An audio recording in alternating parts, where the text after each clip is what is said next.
Buenas tardes a todos, bienvenidos a un nuevo recital en lo que ocurre mientras esperas. En esta ocasión vamos a contar con una charla titulada ¿Cómo te encuentras, corazón dulce?, a cargo de Alejandro Smith Viso, en lo que nos va a comentar una introducción a la historia, la fonética, las características y el estado actual de la lengua quechua, y se complementará con la recitación de plegarias inca a sus huacas, recogidas en 1576 por el cronista Cristóbal de Molina. Os preguntaréis que quién es Alejandro Smith Viso. Es un especialista socioambiental, nacido en Huacho, exalumno marista, licenciado en Educación por la Universidad Nacional José Faustino Sánchez Carrión de Huacho, egresado en la Maestría de Estudios Amazónicos por la Universidad Nacional Mayor de San Marcos, consultor de asuntos indígenas en áreas naturales protegidas, cuenta con más de 35 años de experiencia, es especialista en educación intercultural bilingüe, trabaja también por la aplicación de una educación ambiental intercultural, cuenta además con estudios de especialización y publicaciones y es investigador de la cultura Yine y su idioma, una lengua amerindia en el Perú. Desde aquí quiero agradecer su participación a Alejandro y también a Galileo, que es compañero de la UNED, donde nos conocimos y es el que ha hecho posible que hoy conozcamos a su padrino Alejandro, pero sobre todo el que me ha ido introduciendo en la cultura de la historia del Perú. Ahora doy paso a mi compañera Victoria y después ya comenzamos con Alejandro Smith.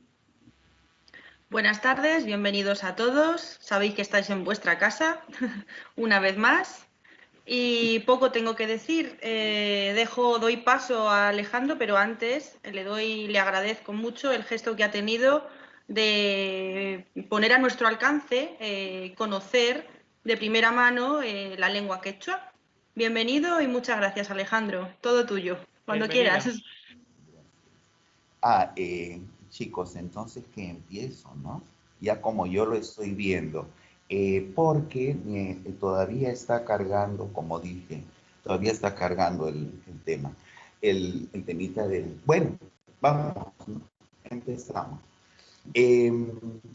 Quechua. Quechua. Lamentablemente no lo estamos viendo en este momento como está escrito. La forma actual de escribir, a ver, existe la forma de escribir el quechua con su propio alfabeto, ¿no? Y existe otra forma que la llamamos castellanizada porque es la que es la de mayor circulación. Voy a volver ya. Imanaya Kashanki son comisquita. Imanaya Kashanki son comisquita. Imanaya Kashanki son comisquita. Que es ¿cómo estás? ¿No? Como dice, ¿cómo te encuentras, corazón dulce?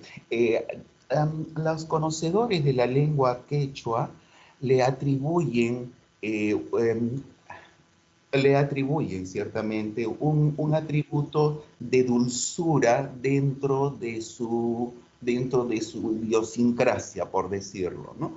Entonces, Imanaya Kachkanki son homisquita, es decirte de una manera muy cariñosa, vida mía, ¿cómo estás? ¿Cómo amaneciste? ¿O cómo te encuentras? ¿No? O como decir, ¿cómo te encuentras, cariño? Y eso es. Esta es una oración bien interesante porque ya vemos que existen los fonos como el siguiente. Ahí vemos y tenemos esa doble L que no sé ustedes en el castellano que manejan allá. La doble L en el quechua es, como voy a leer, Imanaya, no es Imanaya, sino Imanaya. Ahí vemos uno de las particularidades. Y luego esa, con Kachkanki, sonko, casi como una J. Y se escribe eso está escrito en el alfabeto quechua. Pero vamos a seguir con el tema de dónde viene este asunto del quechua. En realidad, el quechua es la denominación de una zona andina. y es que el quechua es una lengua montañesca, llámale cordillerana, lo que quieras, pero hay que darle su estatus. Es una lengua que se desarrolla en los valles altos, entre los 2.300 y 3.500 metros sobre el nivel del mar. Por ejemplo, y esta zona, además de ser, de ser una zona de valles que son de uso agrícola, esto ya nos va denotando lo que corresponde, la característica agrícola de la civilización inca, implícita también en su lengua. Ahora tenemos que el quechua también se le llama runasimi. En la propia lengua es runasimi. Runa, gente. Simi, boca. Runasimi. Y fue la lengua franca del imperio inca. Los incas la utilizaron y con esa lengua ellos articularon todo su imperio cordillerano. La limitación de los andinos, en este caso aún yo peruano, que soy de tierras bajas, reconocemos a los de tierras altas con características diferentes, ¿no? Y es que los incas eran así, eran de tierras altas, y es una cultura que entonces luego la vamos a ver cómo se establece propiamente, vuelvo a decir, en la cordillera. Ahora bien, los incas, mientras tuvieron su evolución, actualmente se viene explicando que ellos en realidad hablaron una lengua diferente, de una identidad que aún no extinta, y esa lengua es el puquina, una de las lenguas que se hablan en la parte de la cordillera sur en general y que también representa el sur del Perú. Ahora bien, las características del quechua. El quechua es una lengua amerindia, es una de las lenguas que han evolucionado aquí han evolucionado aquí en el continente americano. Sus características es que estos idiomas son aglutinantes, o sea, una palabra se va a recomponer de acuerdo a los sufijos y a los afijos y sufijos que le añadas a esa palabra. Va a crecer y va a crecer también en su significado, ¿no? Una de las cosas con el quechua es que la gran característica y actual confusión, pero los tradicionalistas defienden que la lengua quechua tiene solamente 3 vocales. Vamos a verlos luego. Y además tiene algo que lo hace muy difícil, hay que verdaderamente aprenderlo, que son unos fonos o unos sonidos glotales y otros aspirados. Entonces, por ejemplo, puedes decir este sonido cosco, cosco, cosco, y la primera la estoy con glotal, cos, y la segunda va sin glotal. Entonces, no es que Costco se escriba así, estoy usando un ejemplo al aire. Va a haber oportunidad más adelante de continuar. Vamos bien.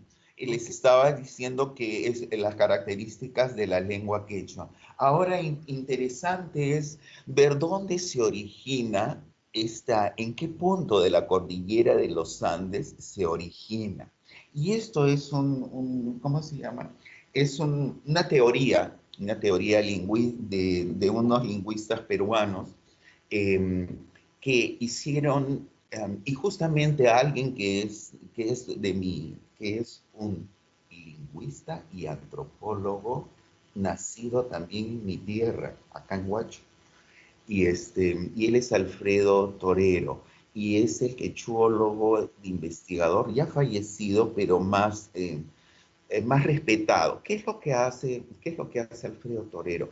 Alfredo recoge en todas las zonas donde se habla el quechua, las cantidades de fonos que ellos utilizan en su léxico y encuentra que había mayor diversidad de fonos, y este lugar en donde encuentra mayor diversidad de fonos, él recrea la teoría de que ahí es el centro de origen del quechua. Y esto corresponde justamente a una cordillera muy cercana, podríamos decir, pegada, aledaña a la ciudad de Lima, la cordillera que corresponde a la ciudad de Lima, que es costeña, pero hacia el norte, que es una parte actualmente llamamos Norte Chico. Ahí es donde se encuentra, donde Alfredo Torero encuentra la cuenca del Pativilca, pero específicamente en la cordillera de Huayhuash. Esto es un hallazgo muy interesante porque desde el imperio inca se conoce de que el quechua es sureño, es del sur, es decir, para nosotros actualmente en el Perú, Lima, donde estoy, representa el centro, la mitad del país, hacia el sur está la gran ciudad de Cusco y toda la gran civilización cusqueña que se va hasta Bolivia, llega hasta Chile, llega a Argentina, por supuesto. Entonces, toda esa diseminación del quechua eh, es más bien sureña, y Torero con esta investigación demuestra que el origen estuvo aquí en los Andes centrales. Quiero decir que, por ejemplo, a mí en este momento me estuviera escuchando un cusqueño, o alguno de los, ellos en el Cusco han formado un círculo muy hermético de puristas estudiosos de la lengua quechua, y tienen la Real Academia de la Lengua Quechua, y porque el quechua tiene, como vamos a ver, muchas variantes. Ahora bien, cuando dije de que esta lengua se origina en la cordillera de Huayhuash, al norte de Lima, por decirlo así, también coincide con un hallazgo actual que es el de Caral. Caral es la civilización más antigua de Sudamérica y tiene 5.000 años, y está representada en unos vestigios arqueológicos que están diseminados en esto que llamo yo Norte Chico. Tiene como mayor expresión una ciudadela que aparentemente era solamente para templos, y que se llama Caral. Pero que de ese periodo, aquí por ejemplo en Huacho tenemos un sitio que es Bandurria, lo estarían viendo en flyer, pero ya. Entonces, el quechua aparentemente, en un análisis lingüístico, se habría hablado un paleo-quechua en el periodo Caral, en la ciudad de Caral. Tenemos de que estaba hablando yo de los Andes centrales, y si bien nosotros, teniendo a Lima como lugar central, hacia los Andes al norte está el origen de la lengua quechua. Luego, y ya dije, mencioné, ¿sabes qué? Lo de la Real Academia de la Lengua Quechua, no han podido rebatir esa teoría, porque para ellos y para cualquiera que escuchas, pues quechua, Cusco, pues sí es el lugar donde más se habla, ¿no? Pero estas investigaciones dieron claro que la realidad antigua fue diferente. quiero decir que en los Andes vecinos a Lima, hacia el sur, encontramos también el siguiente fenómeno. Se encuentran ahí dos lenguas de la familia aymaraica. Y esa es el Aru y Jacaro. ¿Qué cosa estoy hablando? Me refiero a lo siguiente. El quechua, como tal, como lengua, tiene una sola familia lingüística que es el quechua. Es un solo tronco con múltiples variantes. Se reconoce el tronco quechua y las variantes que están en la eterna discusión si son variantes independientes o dialectos. Ahora bien, otra familia lingüística totalmente, o sea, quiero decir, diferente, es la familia lingüística que se le llama aymaraica, donde está el aymara y también el aru y el jacaro, que son dos lenguas, aru y jacaro, que sobreviven al sur de Lima, en los Andes sureños de Lima, por decir de una manera sencilla. De tal forma de que existe una cercanía entre las nacientes de estas dos lenguas, el quechua y el aymara. Y es cierto, los estudiosos creen de que en la evolución de la lengua han compartido un momento común, pero actualmente están clasificadas como dos familias lingüísticas no relacionadas. Tengo acercamiento con el quechua, con aymara poco, no podría dar una opinión al respecto. A veces cuando he escuchado aymara, he visto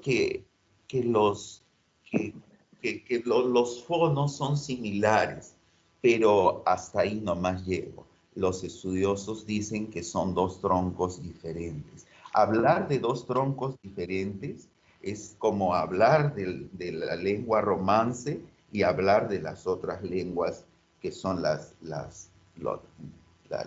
del inglés, las emparentadas con inglés.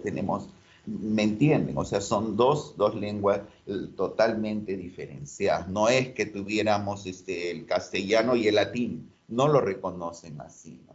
Las reconocen como dos familias lingüísticas que no están relacionadas, aunque se reconoce que tuvieron un destino anterior común.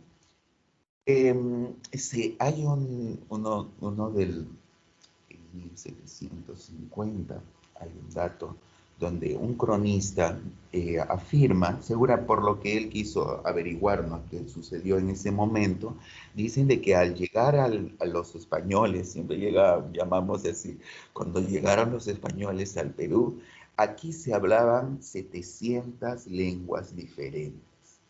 Los incas no eliminaban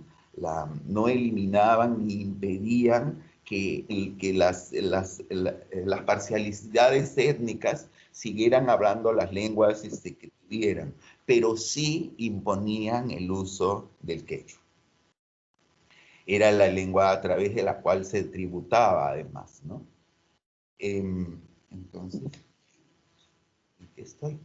actualmente, como vuelvo a repetir, si uno mira un mapa de Sudamérica y lo ves, el mapa geológico, ves que efectivamente donde se desplaza la cordillera de los Andes y ves que el quechua coincide totalmente con la cordillera de los Andes, ¿no?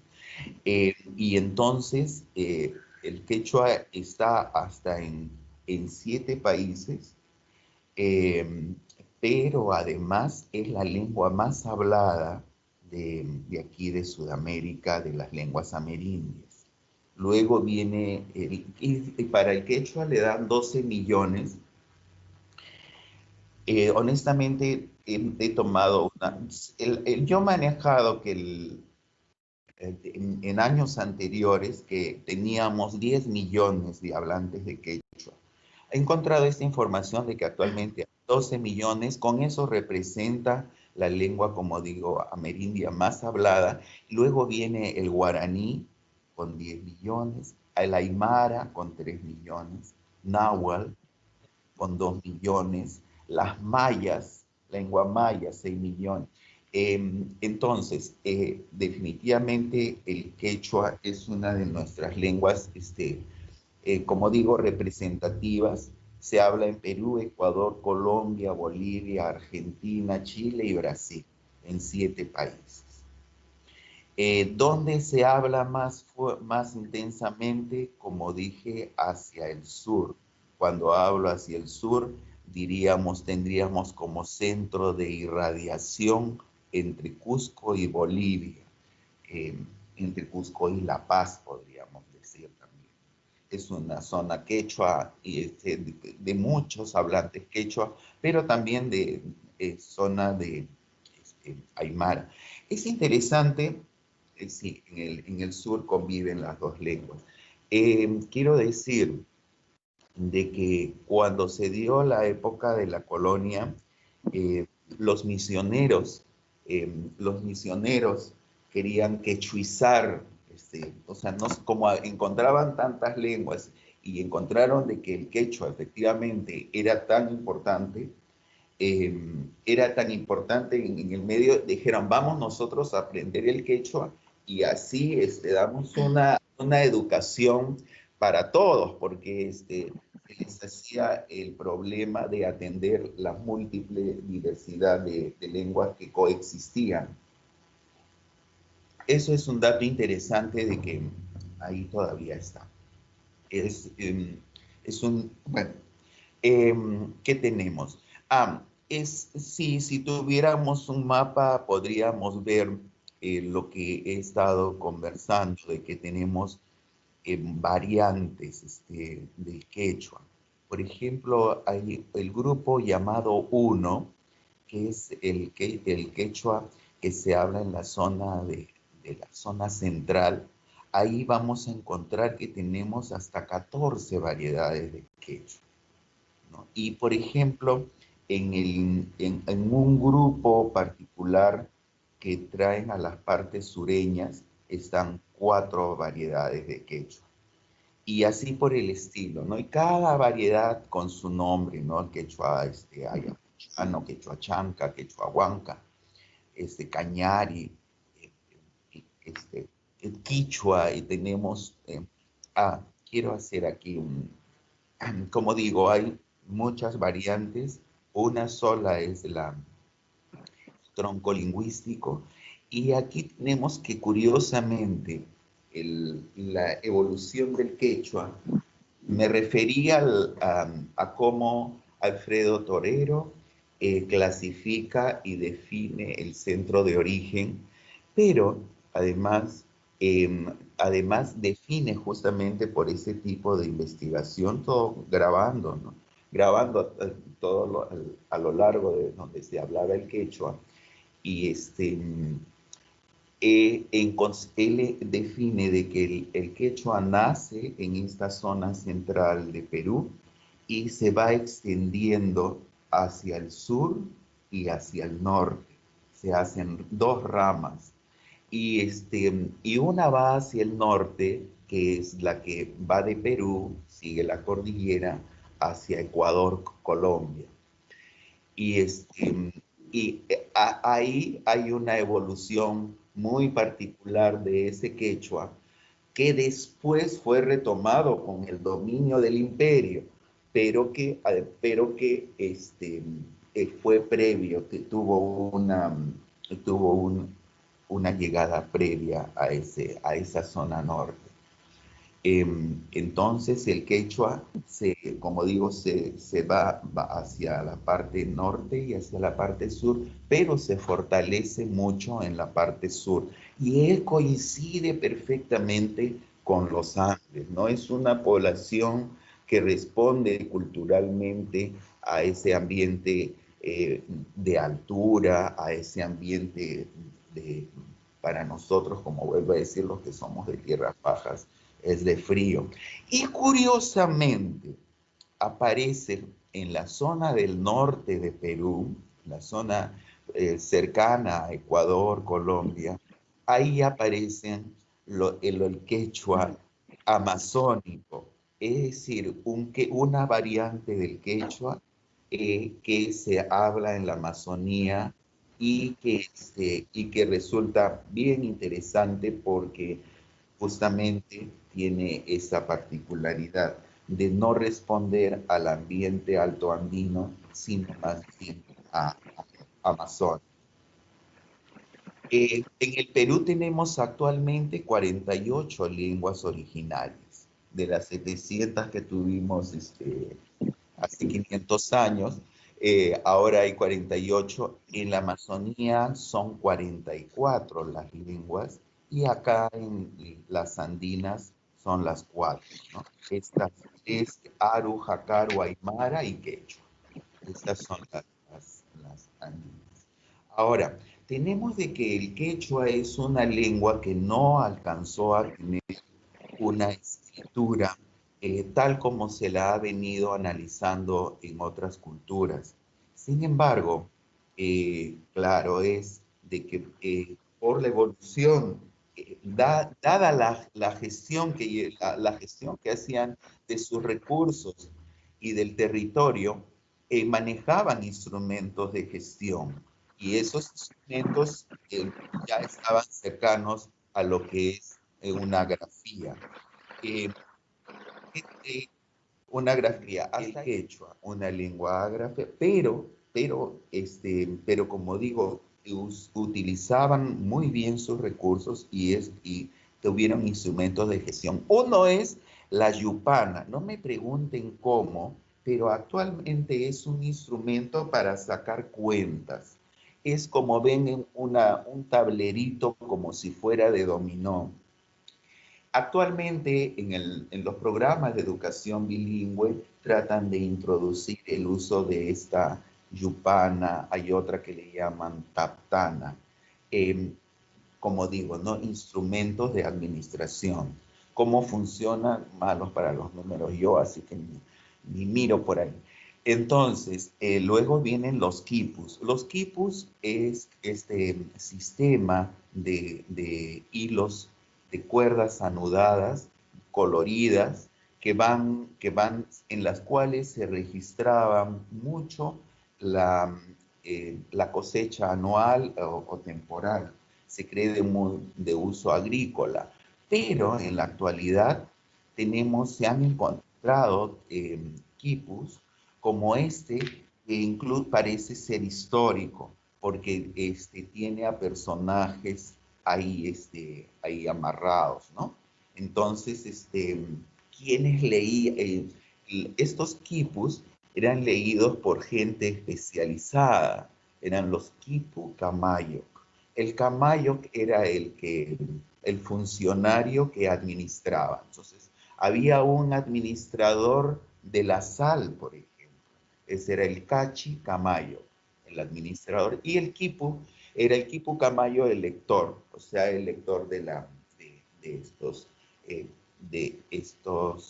de este sistema bien interesante. Hasta ahí vamos adentrándonos en lo que es, todo eso es cultura quechua, es su antecedente histórico y es cultura quechua, cultura inca, ¿no? Porque definitivamente hay un bagaje muy, muy amplio en etnociencia inca, recogida por los cronistas que hasta ahora no se ha estudiado lo suficiente. Voy a referirme acá, voy a pararme un ratito, miren a esa señora. El señor está casi con una chaqueta como la que yo llevo. El que está detrás. Bueno, voy a hablar acerca de qué hay sobre la literatura quechua. Como saben, tuvieron estos instrumentos de registro para poder contar sus historias, ¿no? Y ahí están los mitos de origen quechua, varios, y hay leyendas también. Los mitos de origen, el mito de origen, no quiero contarlo porque ya me pego demasiado, pero hay uno, el que, cómo se fundó el imperio inca, y es que emergieron del lago Titicaca, que es muy grande, ¿no? El Titicaca allá entre Perú y Bolivia, y emergieron de ahí un hombre y una mujer que enseñaron las artes del ser hombre y del ser mujer a cada quien, y así construyeron el imperio. Y ellos fueron Manco Cápac y Mama Ocho, ¿no?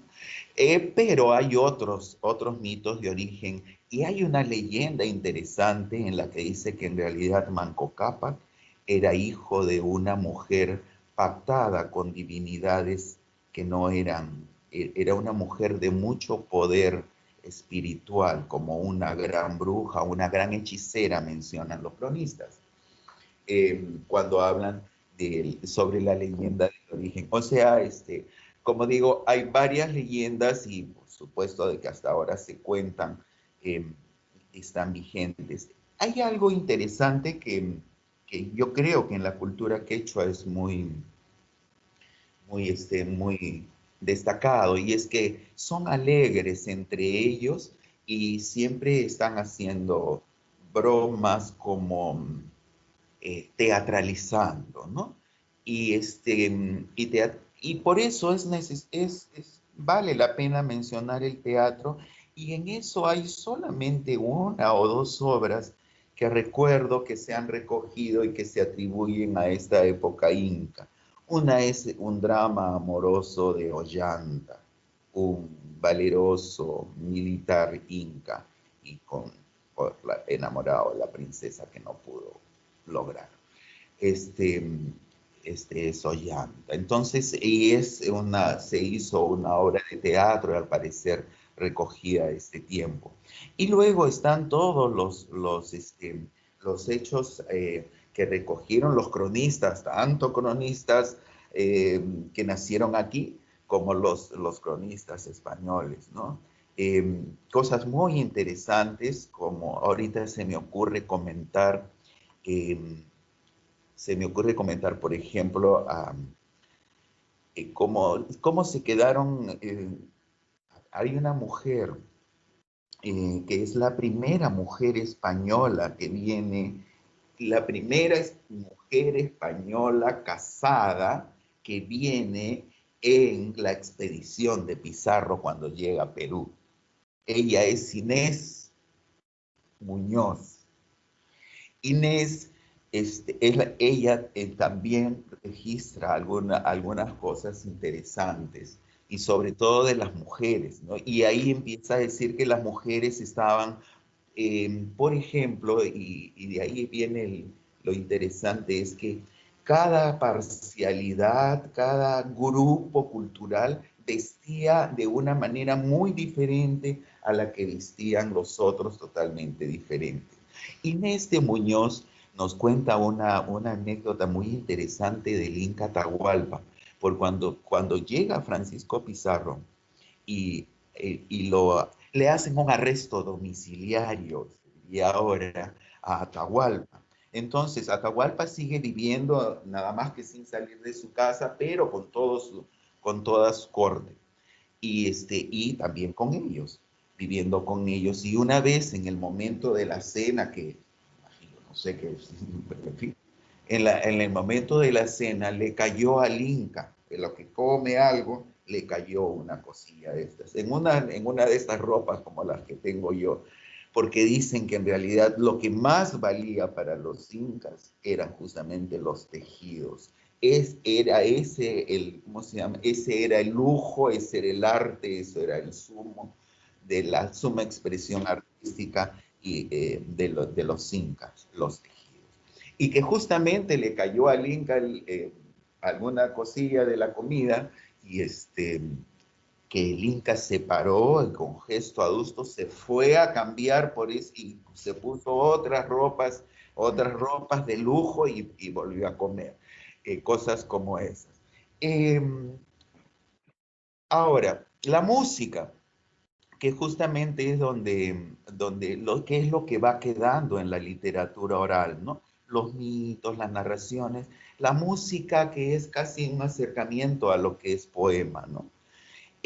La música andina, si bien teníamos que tiene las 3 vocales, que luego las vamos a revisar, ellos tienen la música con 5 notas, ¿no? No tienen el do alto, no tienen el la, no tienen el fa. Y todo con instrumentos de viento, percusión y otros relativos a percusión. ¿Y qué es lo que han quedado? No han quedado de estos las plegarias que ahora justamente distribuí, las de Cristóbal de Molina, que bien interesante, porque Cristóbal de Molina se adentra en el ritual quechua inca. Quiero decir de que además de las plegarias que se conservan, había otro tipo de música y que hasta ahora nos llega y que puede ser llamada como de coloratura. Ustedes saben, en el bel canto, la coloratura, o sea, cantar en tonos altos y en diferentes arpegios. Estas canciones de coloratura es bien interesante porque de pronto en lo que se ha ido desarrollando el quechua como arte ya un quechua mestizo, este quechua mestizo ha venido a desarrollar canciones bien interesantes como lo que se llama yarabí, que son canciones tristes acompañadas, son solos, ¿no? Por decir como solos. Y después están los huaynos, ¿no? Que son las canciones para bailar y que son las tonadas de que hasta ahora en el Perú hacen vibrar a las masas con fenómenos que de pronto ni te los imaginas. De pronto en los años, hace 10 años atrás, hubo un furor y un éxito por una música que llamaban tecnocumbia, pero esta tecnocumbia tenía esa alma de huayno. Y ese huayno que nos viene de los incas. Justamente una colega me hace una pregunta hace poco y me dice, ¿y tú sabes quechua? Y yo digo, mira, como ella es italiana, digo, mira, yo lo que tú de latín seguro. O sea, porque es el idioma del imperio. Es el idioma del imperio lo que va quedando. Estoy poniendo en estas fotografías a una señora a la que voy a referirme ahora para contar un cuento. Esa señora tenía un nombre en quechua, ¿no? Aquí la vemos, y a ver, quiero detenerme para decir una cosa. Hoy día estamos hablando del quechua con una propiedad en los términos nobles que ha avanzado nuestra cultura. Pero la lengua quechua hasta los años 70 era vergüenza hablarla en el Perú. Nadie quería ser quechua. Y cuando estabas en las ciudades grandes como Arequipa, Cusco, lugares que son donde se concentraban el quechua, los mestizos hablaron un quechua para dominar a los quechuas campesinos. Estos son denominados mistis. Tú vas a una ciudad y te pueden decir ese es indio, porque es un quechua de la chacra, campesino. Y puedes encontrar a un quechua que es un abogado. Y entonces ese abogado le llaman misti, ¿no? Y es místico como gran señor. Un fenómeno estos del mestizaje que hemos tenido, pero que quiero decir de que hemos avanzado en cuanto a reconocimiento del quechua y así como para el desarrollo desde los años 70 en que se dio una dictadura militar que tenía este sesgo nacionalista y que ya sabes, algo bueno tenía que dejar después de tanta sangre. Ahora, y tanto llanto. Entonces, esta señora que aparece en la foto fue una de las primeras cultoras estando ahí entre fines de los años 50 y principios de los 60. Por eso la considero como una persona muy, muy interesante en este contexto del quechua. Ella, ella era una mujer que llevaba la música en sí misma. Era una soprano era una soprano, pero llevaba la música en sí misma y se casó, o sea, y se encontró en su camino artístico ella era de Cajamarca, donde tomaron al Inca, en el norte, y se casó con un cusqueño, del cusqueño, y los dos cultores del arte quechua, y empezaron a hacer una compañía con las expresiones de la música y cantos en quechua, armaban un espectáculo de varias personas y alcanzó mucho éxito, y ella por sus dotes de cantante extraordinaria es la primera tuvo un éxito increíble en Hollywood, porque ella y su marido empezaron a producir una música de fusión con guitarras eléctricas en los primeros años 60. De manera de que produjeron una serie de discos, todos de mucho éxito. Ella es Ima Sumac. Ima Sumac es considerada, nada de considerada, Ima Sumac es la primera sudamericana que tiene una estrella, su nombre fue escrito en el Paseo de la Fama de Hollywood. Como la ven toda ella producida, además ya muy hollywoodense, porque todos sus éxitos se dieron en los Estados Unidos, ¿no? Entonces, pero Ima Sumac tenía algo especial. Ella era una soprano de 5 octavas.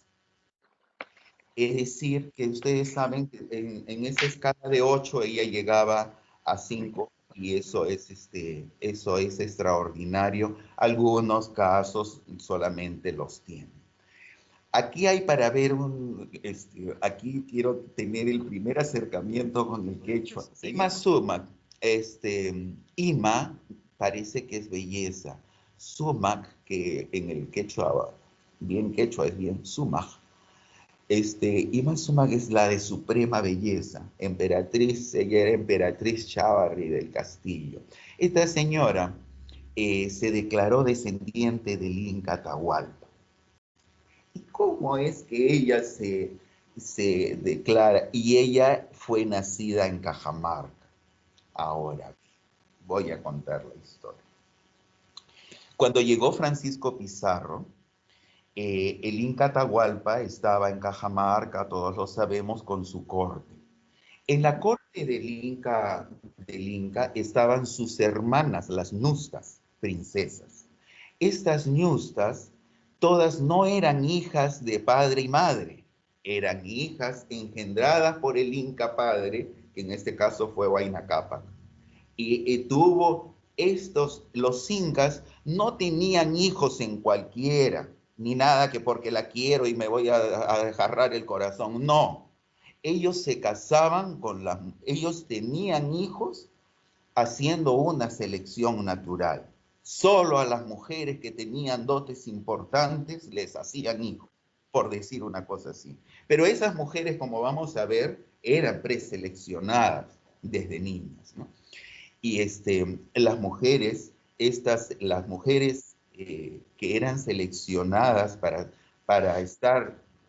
emparentar con los incas, eran porque o eran cantantes especiales, o eran que tenían dotes espirituales, o era que eran guerreras, o eran que eran buenas administradoras, tenían cualidades especiales y extraordinarias. Bueno, cuando llega Pizarro, había una niña ahí, como creo que tenía 17, 18 años, una de las ñustas, hija de Huayna Cápac, con una mujer muy importante, una que se llamaba la cacica Contarhuacho, que dominaba estos Andes que me estoy refiriendo, donde nació el quechua. Estos Andes centrales eran dominados por esta mujer, Contarhuacho, una gran cacica. Los incas fueron un pueblo guerrero. Las mujeres peleaban con su marido, no iban como en el momento de las luchas fuertes y bravas, iban juntos y peleaban juntos porque había las mujeres que también eran guerreras. Una de ellas era Contarhuacho. Con ella el Inca Huayna Cápac tuvo una hija que se llamó Quispe Sisa y se la bautizó con el nombre de Inés de Huaylas.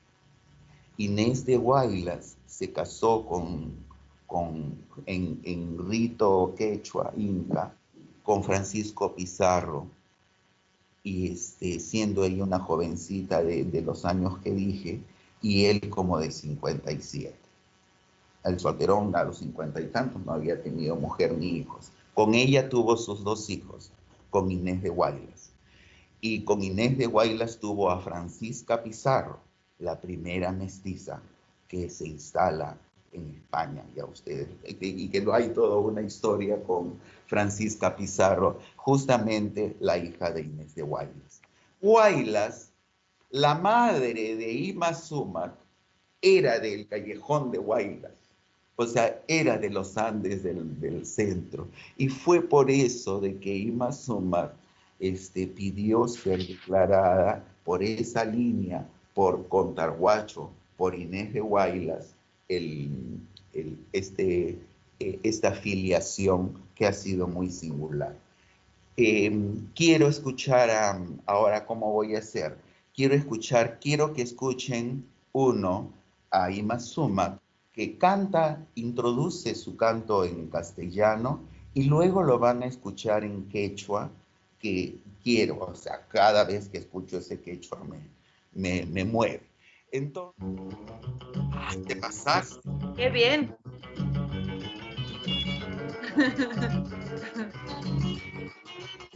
Qué guay. Pero...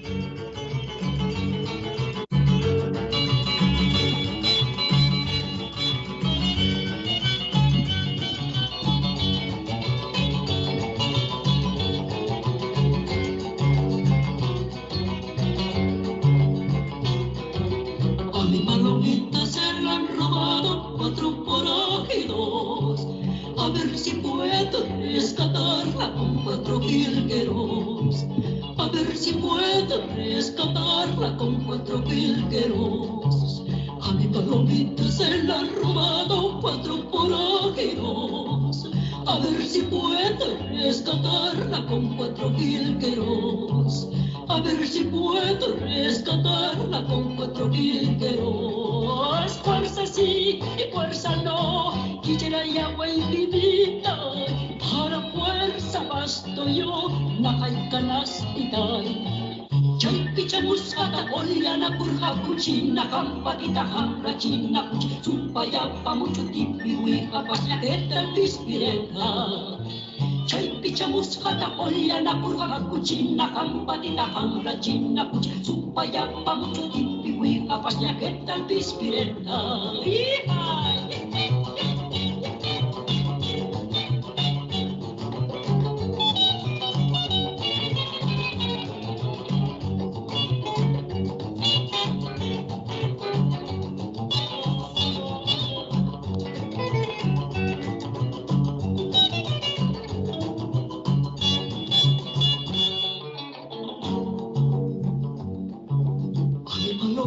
Se lo han robado 4 forajeros. A ver si puedo rescatarla con 4 jilgueros. A ver si puedo rescatarla con 4 jilgueros. A mi palomita se lo han robado 4 forajeros. A ver si puedo rescatarla con 4 jilgueros. A ver si puedo rescatarla con 4 jilgueros. Fuerza sí, fuerza no, quisiera y agua infinita. Para fuerza basto yo, nakay kanastitay. muskata ollana purka kuchina hampatita hamra china kucha supaya pamucho tipi wika pasina keta pispireta. Champicha muskata ollana purka kuchina hampatita hamra china kucha supaya pamucho tipi wika pasina keta pispireta.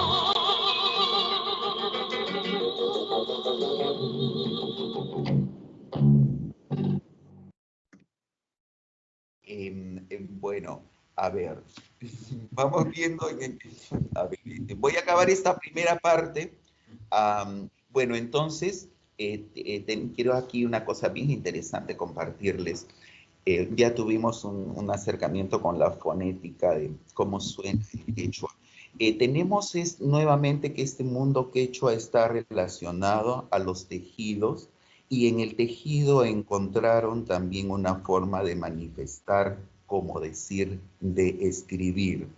Esto que vemos, estas figuras que vemos ahí, son camisetas, lo que ahora nosotros diríamos teachers, no, polito decimos acá en Perú, polo, teacher de estos delgadillos, que van adentro. No es el poncho, no es como una ropa interior, es una camiseta ligera. Y que la usaban parece en fin. Quiero decir de que hay una teoría de unos etnógrafos. Miren si me pueden seguir en la imagen. Estoy marcando que hay como un cintillo ahí en el centro. Este cintillo del centro es un poema. No es precisamente este uncus sobre el que estoy hablando, se llaman uncus estas camisetillas. Quiero decir lo siguiente, visité un museo especial en Lima, y donde una antropóloga había hecho un estudio sobre este tejido que lo vemos de seguidilla, y cuando lo vemos de seguidilla le llamamos tocapu. Ese tocapu en quechua es como aparentemente una forma de escritura. Una investigadora hizo su doctorado y reinterpretando eso. Y saben este uncu es un uncu de Huayna Cápac, no sé si será, pero en realidad es una pieza muy interesante de tejido inca en un museo exclusivo privado en Lima. Entonces, ¿qué dice el uncu? El anciano se regocija ver a sus nietos crecer, algo así. Como el anciano se solaza, se regocija en ver a sus niños crecer. Eso era a sus nietos crecer. Eso era lo que tenían inscrito. Ahí estoy yo en los restos incas de Cusco, que se llama el Ajyahuasi. ¿Qué fueron el Ajyahuasi? Lo que les estuve diciendo antes. Eran las mujeres elegidas, escogidas en todo el imperio. Desde niñitas se las observaba. Las que tenían habilidades especiales iban a unas casas, como decir, como unos conventos, en donde se las enseñaba todas las artes que ellas, las artes que tenían las artes básicas, me imagino, pero además desarrollaban sus propias artes, ¿no? Entonces, de ahí salían profetisas. Los cronistas hablan, salían profetisas, salían lideresas. Hay también el cuento de cómo se llama, de una mujer admirada en cómo actuó, era una agia. En fin, y estos eran agias, o sea, mujeres escogidas, y agia huasi es casa o lugar, ¿no? Era la casa de las agias, que se conserva en Cusco, y también tenía este sistema quechua, su propio sistema educativo que le llamaran Yachayhuasi. Yachayhuasi solamente para los que demostraban una inteligencia especial accedían también al Yachayhuasi, en particular la nobleza.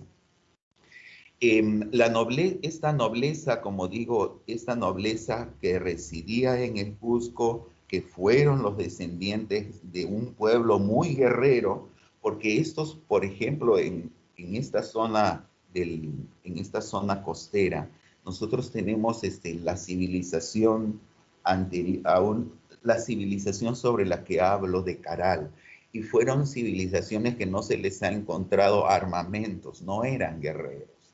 O sea, hubo quien no pudo ser guerrero, los incas eran totalmente guerreros. Y, toda una civilización bastante compleja, pues, ¿no? Por ejemplo, en la actualidad, nosotros vemos aquí en este trozo de tela, ahí hay varias figuras, están concatenadas. Una es una ave larga, una más chiquita, aquí hay un ser humano, y, o sea, todo esto está diciendo algo. Hasta esta parte tenemos a... Este personaje hasta ahora se conserva en Perú, una sociedad organizada de acuerdo al pensamiento quechua inca de aquella época. Se los denomina nación Quero y se encuentra en unos Andes de Cusco, pasando unos Andes detrás, por los Andes de Paucartambo, quiero decir.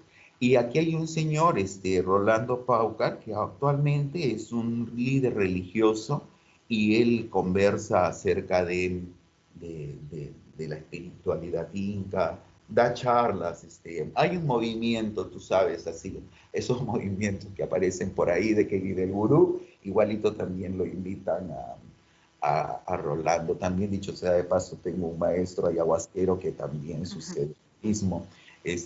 Sucede lo mismo. Y son como los neolíderes religiosos de esa cultura. Yo no sé si es hasta dónde estamos. Lo que tenía programado a partir de acá era más bien revisar el alfabeto quechua, introducirnos a la lengua quechua, pero es todo un ejercicio que si bien lo podemos dejar para la próxima vez. Yo creo que va a ser ya. Sí, es todo muy interesante, Alejandro. Nos quedamos con ganas de más, pero intentamos que el formato sea de 1 hora más o menos. Está bien. Y sí, ponerlo un poco por entregas. Pero que vamos, que agradecidísimos. No sé si habrá por ahí preguntas. Sí. Ojalá. Sebastián, María Ángeles. No sé, Ana María se ha tenido que ir. Pues, cuéntenme una cosita, ¿cómo es el grupo? ¿De dónde aparecen? ¿Cómo son las...? El grupo, el blog. Pues mira, el blog lo creamos durante la cuarentena, porque Rubén y yo somos muy inquietos. Él tiene filología inglesa e hispánica, yo inglesa. Estamos siempre leyendo, compartiendo, bueno, pues lecturas, todo. Y durante la cuarentena al principio, pues nos faltaba, no sé, pues un poco compartir, abrir más todavía nuestras ramificaciones. Creamos el blog y bueno, con el tema de los recitales, llevamos ya, me parece que son 16 o 17, ¿no, Rubén? O 15, no sé. Llevamos ahora mismo 18, creo. 18, también hemos hecho un club de lectura, vamos proponiendo relatos cortos.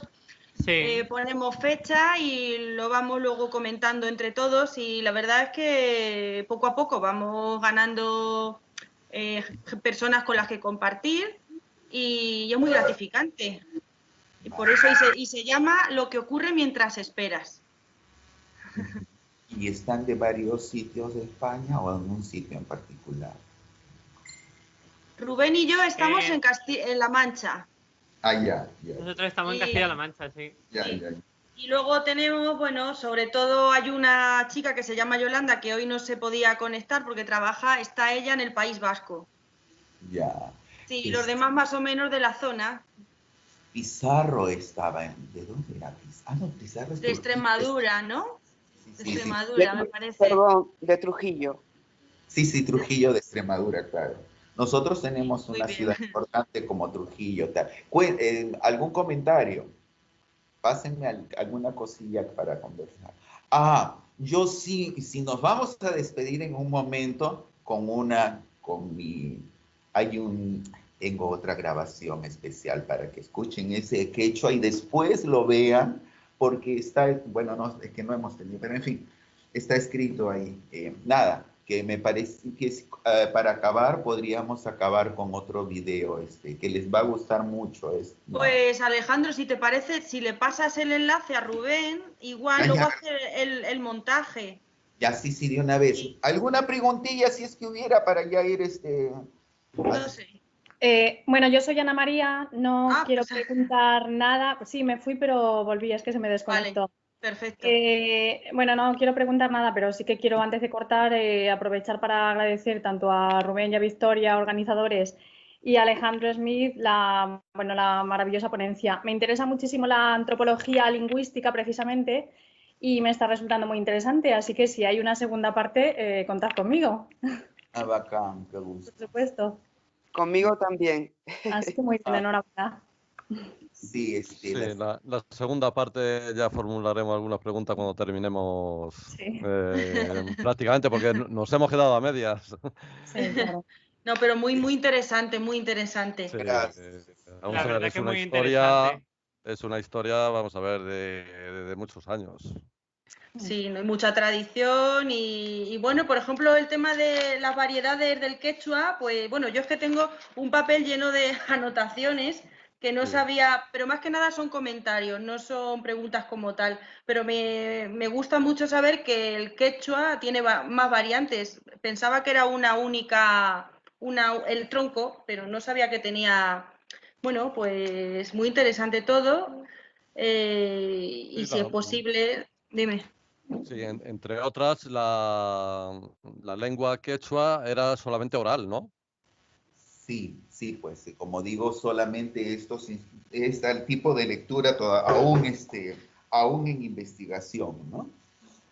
A mí, como te digo, esta investigación de la doctora sobre el escrito que en el UNCU, sobre el bordado, es una de las cosas más cercanas a la interpretación de que tuvieron una escritura, ¿no? Pero de hecho había toda una memoria, una literatura oral que quedaba registrada en algo físico, ¿no? No es que quedaba en la oralidad como mis pueblos amazónicos, que ahí te cuento, la historia te la conté de 1000 formas de manera diferente. Pero, muy bien. Pues, he pasado el link de... ¿Ya? Vale, voy a mirar. Vale. Saben que efectivamente las variedades de quechua son muchas. Los quechuas de Cusco, Dios mío, son pero muy nacionales, muy territoriales. Y ellos defienden su alfabeto y mira, el Ministerio de Educación más bien trata de llegar a consensos más actuales. Luego lo vamos a ver, hay suficiente material como para hacer una segunda sesión. Sí.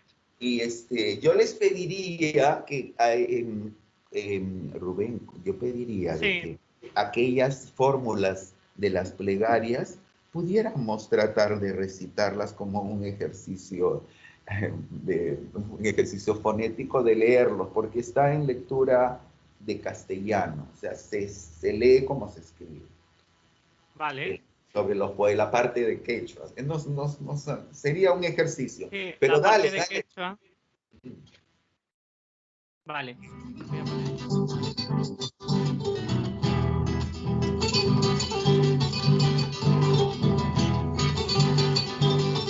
Señor ha sido congresista. Fue anterior.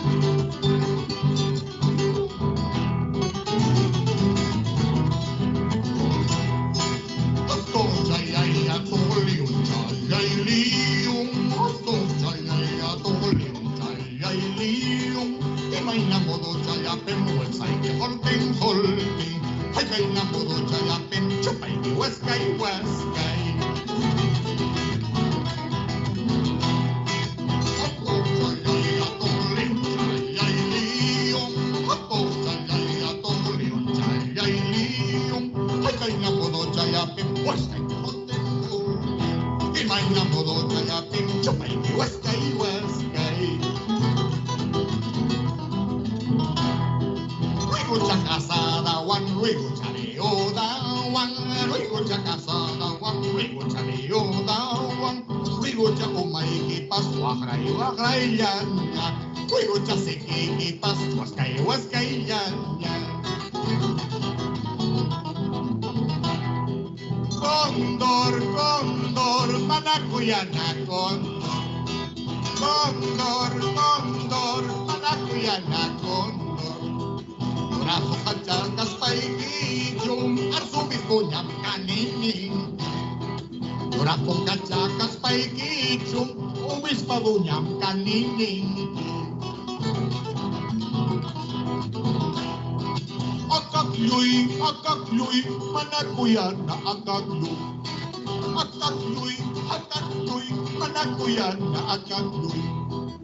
Hagunat na kuskus pachum, artitito niyang kanini. Hagunat na kuskus pachum, ingindiro niyang kanini. Yoto, bangko seki yoto. Yoto, bangko seki yoto. Bangko seki chakas paikichum, ala modernam kanini. Bangko seki chakas paikichum, kinimatayong kanini. Loro, chocloso al loro. Loro, chocloso al loro. Comer pachachakas paikichum, kachakuchanyang kanini. Pachakas paikichum, polisia niyang kanini. Al-Hutsa, chapuchay, machusi, chapuchay. Al-Hutsa, chapuchay, mayakuyan, al-Hutsa. Chapusi, kukas, paikichum, Fidel Castro, niyang kanini. Barbasa, pachakas, paikichum, komunista, niyang kanini. Otorong, boy, otorong. Manakuyana, otorong, boy. Ay chamiyak chikas paikichum, kongresista niyang kanining. Ay chamiyak chikas paikichum, politiko niyang kanining. Akatang, ay akatang, ay. Akatang, ay akatang, ay. Akako natatanghas pachum, katurista niyang kanining. Akako natatanghas pachum, mga pulis niyang kanining. Anyas, asnaksiki, anyas. Anyas, asnaksiki, anyas. Asnakyatan niya ispaspachum, say nasik, iwat kanti. Asnakyatan niya ispaspachum, say nasik, iwat kanti. Hacia Fujimori, dices. Asorere koi leoda. Asorere koi leoda. Warmayalay mi awasos pa'y kirabyamang. Warmachulay mi recursos pa'y kirabyamang. Asorere koi leoda. Asorere koi leoda. Warmayalay mi awasos pa'y kirabyamang. Warmachulay mi recursos pa'y kirabyamang.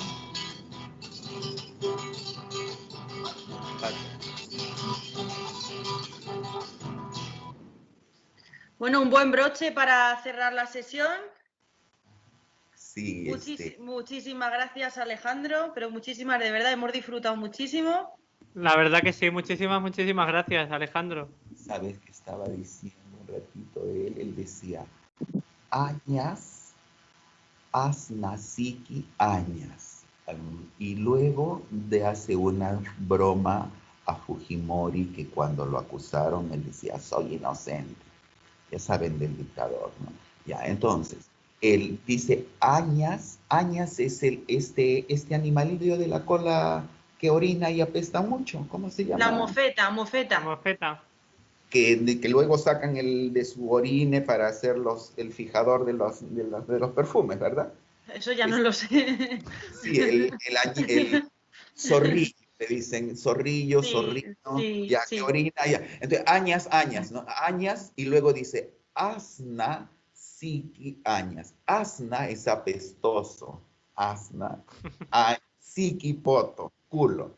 Entonces, culo apestoso, añas, o sea, zorrillo, culo apestoso, zorrillo. Todo, todo. Lo relaciona con Fujimori porque él era un tipo de una propuesta nacionalista.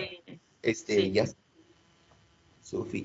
Quedamos para la próxima. Ustedes programen y hacemos la segunda De parte. Podemos, hay acuerdo. material De para acuerdo, completar sí. la segunda parte. Pues mucho gusto. Gracias a todos por haber estado aquí y ya os convocaremos para la próxima semana a ver qué día nos viene bien a todos. ¿Puedo hacer una Y pregunta? sí, pregunta. Sí. Hasta que te quieres ir, pero espérate que te pregunto esto. Ustedes,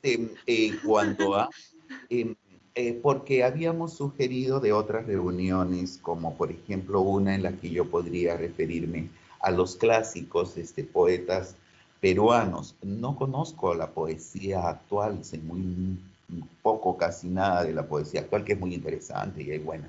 Pero ustedes que son más de esta poesía nueva, moderna, o qué tal su actitud con los clásicos. Esto es. ¿Qué tal la actitud de ustedes en su grupo con los clásicos? Pues bebemos de todo, o sea, Sí. claro, porque al fin y al cabo esto es una construcción del tiempo, pero la literatura se construye sobre ella misma, independiente pero a la vez dependiente, y con los clásicos también tenemos relación. De hecho, en algunos recitales lo hacemos normalmente por temática y no nos importa hacer del pasado o en cualquier Sí. momento del tiempo. De hecho, ¿cuál fue hubo un recital que lo hicimos sin orden cronológico? No me acuerdo el tema, ¿te acuerdas, Rubén? Creo que fueron cuando hicimos la poesía en prosa. Sí, la Elegimos, poesía en creo que prosa fue, sí, no. lo hicimos, no sé, un poco por intuición también. Cogimos poesía en prosa y lo compusimos sin mirar los años ni los siglos, simplemente como nos gustó. Pero vamos, que los clásicos es la base fundamental de la literatura. Claro, Entonces yo sí. creo que está bien. Que ustedes tienen ahí, ¿sabes qué? Conocen a Bergamín, ¿no? Ese poema que tiene que España está como amortajada. Este poema lo saben, yo no lo sé, es muy bueno. No lo mandan. Manuel Bergamín, creo que es José Bergamín el No, mira, tío. José Bergamín me suena más, ahora mismo es que me Sí, pillas en blanco, pero me suena que... Sí. que se José. llama Eche España. Exe España, el poema es bellísimo, es una cosa, única siempre, pero nunca unida, como única siempre, pero nunca unida, enorme en el afán de su entereza. Se despierta presa y duerme presa y se despierta libre. No sé. Entonces, saber que caminamos bajo la fuerza del sino, recorrer nuestro camino y no saber dónde vamos, ser un triste peregrino de la vida, en el sendero no podernos detener por ir siempre prisioneros del amor o del deber. Pero si es triste caminar y no podernos detener más que al tiempo de morir, más doloroso es amar y no poder. Gracias. De Joaquín. Gracias a ti. Gracias Gracias a a ti. ti. Lo que pasa es que yo soy declamador de esta poesía y tengo un repertorio de 30 que no te imaginas. O sea, me las sé de cabo a rabo 30 poesías, pero son de esas otras. Ok, alguna vez hablamos. Gracias. Sí, sí, no Gracias. tenemos problema. Otro día se hace de recitación solamente, o sea que estamos abiertos a todo lo Sí, sí, bueno. estamos abiertos a todos Tú y tienes mucho que aportar. encantadísimos. Sí, Ya vale, ahí quedamos. Gracias. bueno, pues que paséis buena tarde Muchísimas gracias. o buenos días, que no sé allí si es por la tarde también o no. Estamos aquí a mediodía. Ah, bueno, pues te queda todo el día por delante. Sí, Vosotros ya es más tarde. Bueno, venga, pues muchísimas gracias, de verdad. vale. Muchísimas Gracias. gracias. Adiós. Ya me di cuenta.